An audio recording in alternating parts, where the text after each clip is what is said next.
Plus que quelques jours, voire quelques heures avant Noël, vous l'avez probablement déjà préparé et décoré. Juliette Rappert vous donne quelques conseils d'entretien pour avoir un beau sapin roi des forêts et que j'aime ta verdure. Reportage. Il faut commencer par bien le choisir. La taille de 80 cm à 3,50 m sont proposées un peu partout en principauté.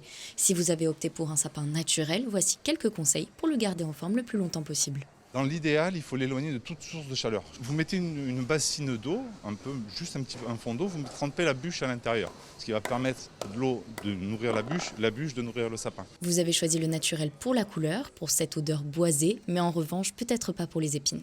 Et cette année, le sapin artificiel gagne du terrain. Déjà parce qu'il y a une idéologie, on va dire, un peu plus écologique au sapin artificiel. Aussi parce qu'on peut le garder pendant plusieurs années. Il faut compter entre 70 et 90 € pour les petites tailles et pour les plus imposants, le prix peut monter jusqu'à 300 €. Vous pouvez le choisir vert ou blanc, décoré ou pas, mais le plus important, c'est de bien l'emballer à la fin.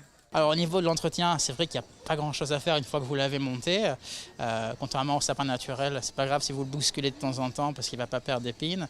La chose importante, c'est à la fin des fêtes, le démonter, bien le garder dans sa boîte.